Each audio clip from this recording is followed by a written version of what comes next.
to the Haunted Hollers podcast, a place where your hosts, Wendy and April, discuss the creepy things that lurk in the misty shadows of the Appalachian Hills.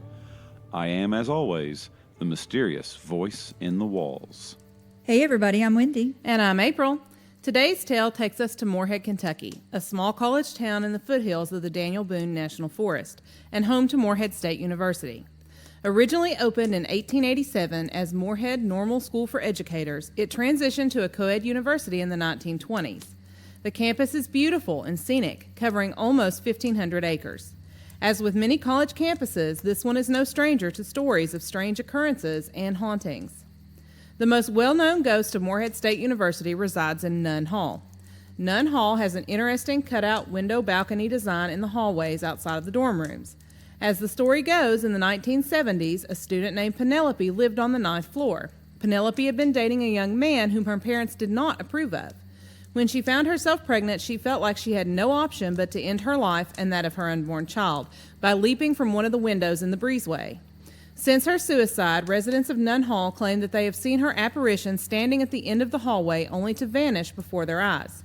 Residents also discuss strange things happening in the dorm rooms, such as lights turning on and off, TVs turning on and off, doors opening and closing by themselves, and strange sounds, as well as objects going missing or moving around on their own. There are 2 theater auditorium spaces on Morehead State University's campus, and both have strange occurrences and hauntings attached to them. The first is the historic Button Auditorium. Reports of hauntings in Button reach all the way back to the 1930s, when an article in the campus newspaper reported that students who lived in Fields Hall were scared when doors and windows in Button Auditorium began opening and slamming shut on their own. The Trailblazer also reported that a student hung herself in the fly room of Button. A ghostly apparition has been reported to be seen in the space between Button and Fields Hall, and many suspect this is the spirit of that student. Other ghosts haunt the theater as well. One well-known spirit is that of a former janitor named Kate, who was leaning over to clean the clock in Button when she tragically fell to her death. Kate is often blamed for the anomalies with the lighting and stage electronics, though she is generally thought of as a protective spirit. One story recounts the tale of how a group of students were rehearsing on the stage one night when one of the actresses fell forward and almost into the orchestra pit. Just after she fell, a piece of scenery that was hanging above the stage in the exact spot she was standing crashed down. Had she still been standing there, she would have been seriously injured. As there was no reason for her to fall, many think that the ghost of Kate pushed her out of harm's way.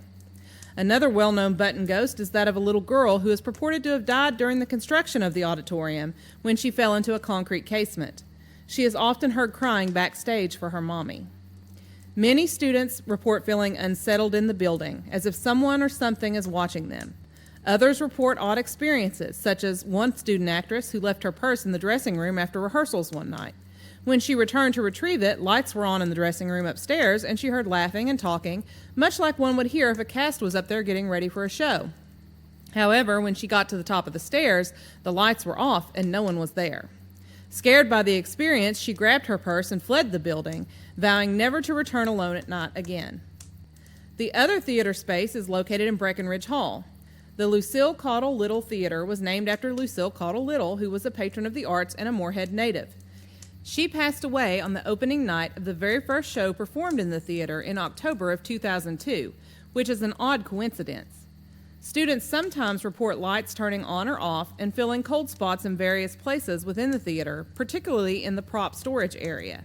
Many have also reported seeing the apparition of a woman in a Victorian-era dress, as well as other apparitions that disappear when you look at them. Objects have also been reported to move on their own.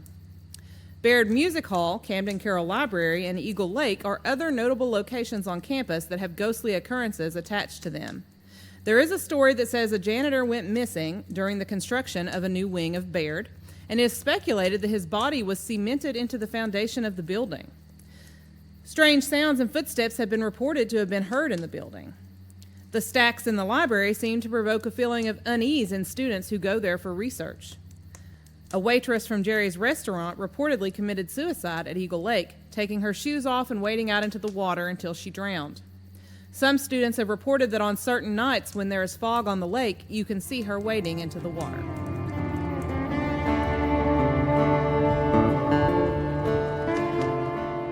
And now it's time for the breakdown. So I think my first question is normal school for educators. What exactly do you think a normal school for educators entails? I'm not sure unless that was just their name for it. I think that was Now, the wording at the time. Yeah. That was Yeah. how they phrased it. maybe they didn't have universities back then. I don't know. I've never heard it referred to as that. So I'm guessing it was just like a school for education? Yeah, this is an education school. That's how Morehead started out. That's actually, Morehead is my alma mater. That's where I went to school at. So I'm very familiar with all of the places in this story. Yeah, that's going to be my question later. Did you have any experiences? But we'll save that for later. But first, let's get to this breakdown. All right. So, well, I guess let's start with Nunn Hall because I think that's one of the first things you talked about, and you talked about Penelope. So let's start there. What do we want to say about that? Well, so I think it's interesting that the name of the ghost is supposedly Penelope, and anybody you ask, they all know her name is Penelope. I could not find any instance of a Penelope committing suicide. Now, that is not to say that there have not been many student suicides on Morehead's campus. Unfortunately, that is definitely a thing that has happened. And I did find the story of a girl named Dora Dolores Ball. Now, she didn't live in Nunn Hall. She lived in Manon Hall, which was they're kind of close to each other. And she was 20 years old at the time, and she majored in early education. So again, Morehead was an education school. You know, this was in the 70s. She's, it's still very well known for education. So she had gone to visit a friend who lived in Nunn Hall.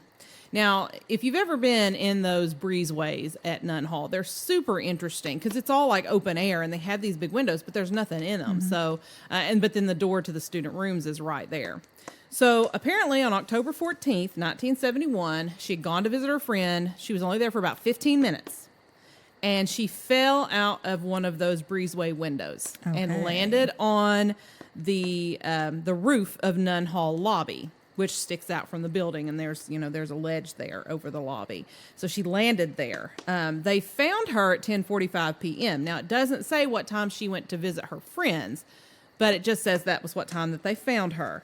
And she was transported to the hospital at Lexington, and later that night at 1:32 a.m. on October 15th, 1971, she did succumb to her injuries and pass away. Now, I found the information about her in an article that was published in the 1971 volume of the Trailblazer, which is Morehead's campus newspaper. So there was an article in there about her death. Now, did not say it was a suicide. It just said that she fell. So I don't know if she fell. I don't know if she jumped.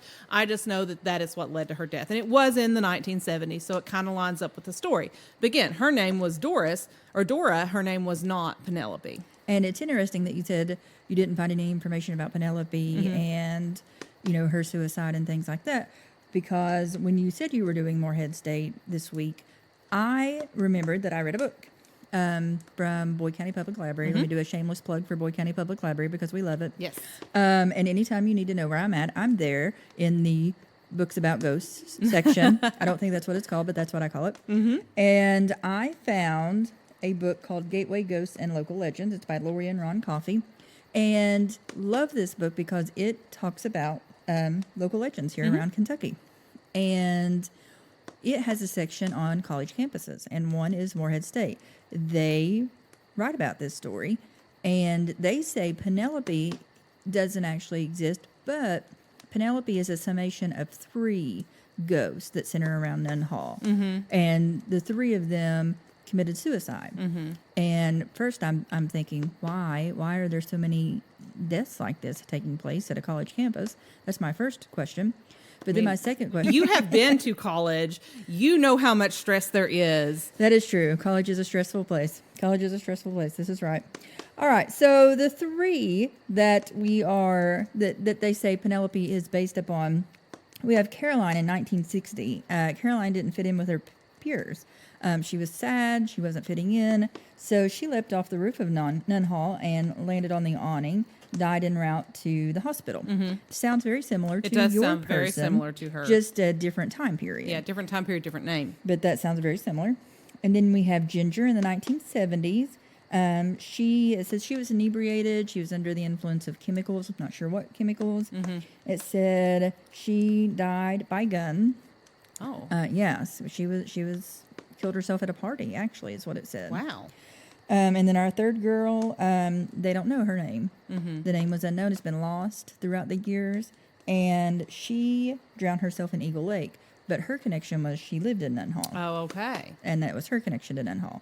So the students say that on a chilly night when you're around Eagle Lake, you can still hear her cries for help.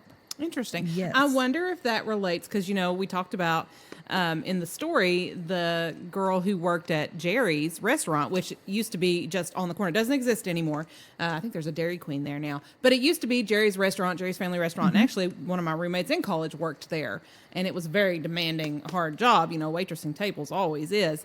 And so I wonder if there's some connection between those two stories because she supposedly drowned herself in Eagle Lake. Okay, so see that there's a connection between that one and then, like we said, the similarity between the awnings. Yes. So, but it goes on to say to the three of these ghosts play pranks, and they students will report hearing Spanish language coming out of their computers. Yeah, lights flickering.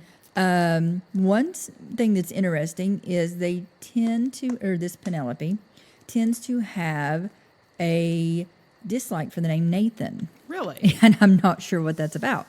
So this one girl said that she had a picture of her boyfriend and as a screensaver on her computer, and his name was Nathan, and that was typed out. The picture kept getting changed. And the girl kept changing it back, and it kept getting changed. And it just seemed really angry over this Nathan. Yeah. Also, just flickering lights, playing pranks. And so they seem to think this is a summation. It gets really angry if you talk harshly about suicide, which seems to be the way that all three of them died. Right. So interesting. Very interesting. That is interesting. Well, now, I did have a friend in college who lived in Nunn Hall. And, I never experienced anything personally weird there, but she told me some stories about her room. And, Lauren said that her lights would flicker on and off and that things would go missing. She actually ended up leaving about midway through the year. And when she was trying to pack up her stuff to leave, she could not find her high school class ring. Searched all over for it. Could not find it. And then several months later, one of the other girls that lived in that room with her found it in some random place that it had no business being.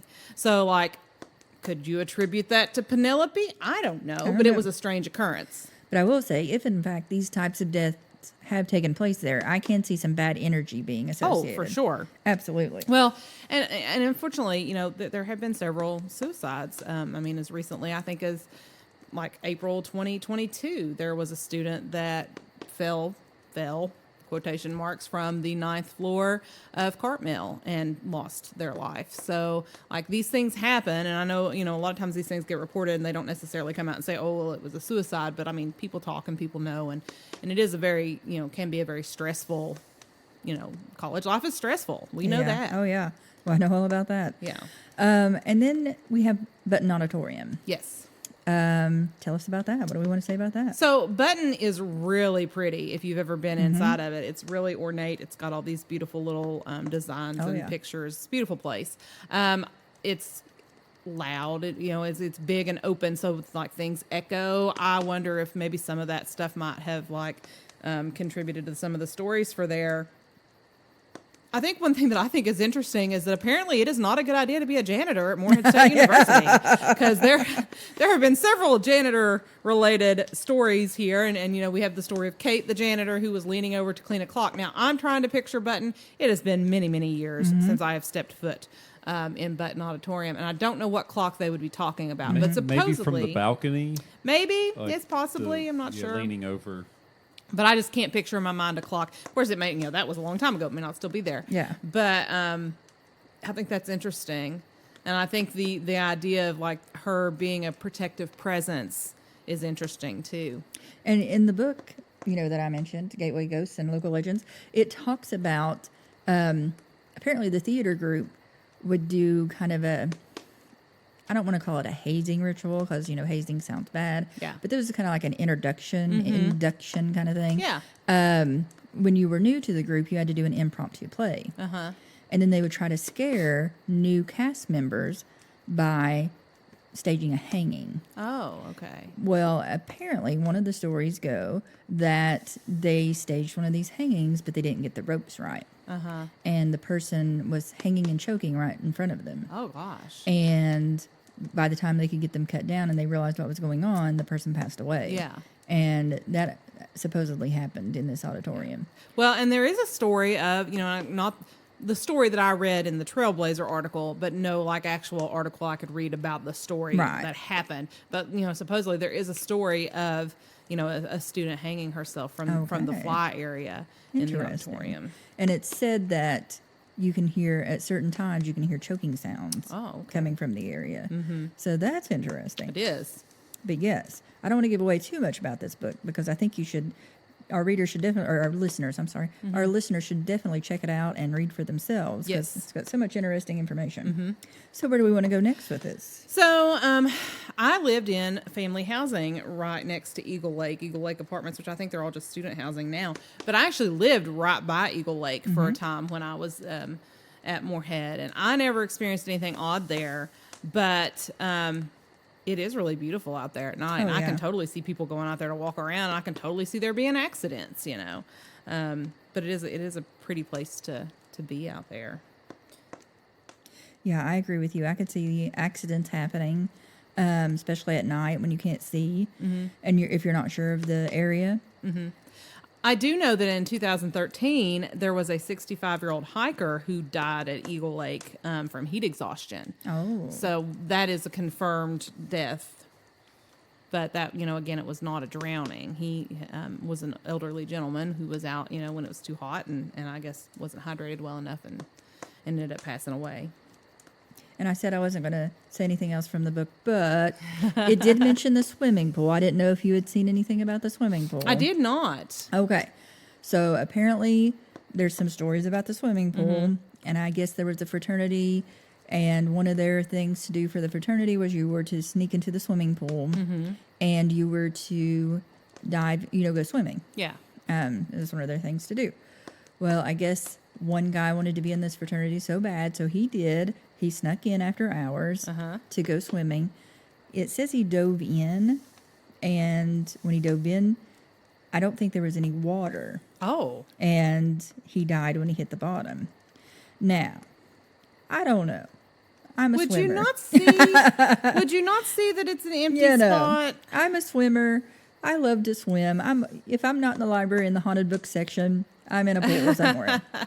And I just feel like you might notice that. But here's my question. Was he inebriated? Which sometimes goes likely. along with, was he so, amped up from being somewhere he wasn't supposed to be that he wasn't, he the wasn't paying adrenaline was flowing and he attention wasn't paying attention. I don't know. That one doesn't kind of sit well with me because it's like, how do you not notice that you're diving into something with no water? I don't know. Yeah. But yeah, that's one of the stories.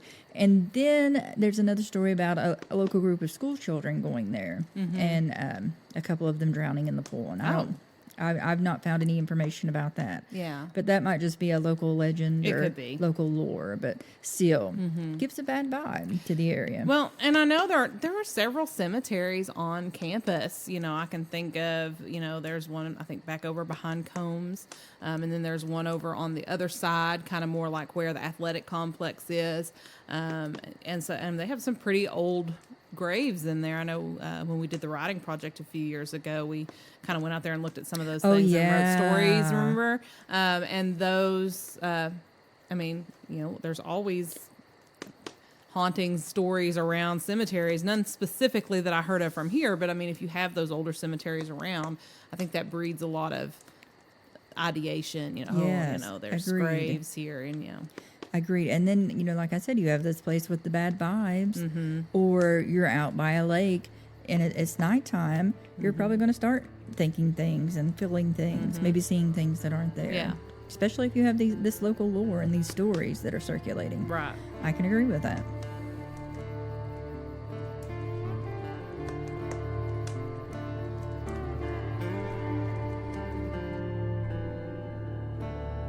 You can contact us on Facebook and Instagram at Haunted Hollers. You can also send us an email at hauntedhollers@gmail.com. And we also have a webpage, www.hauntedhollers.com. Until next time, listeners, beware of things lurking in the shadows.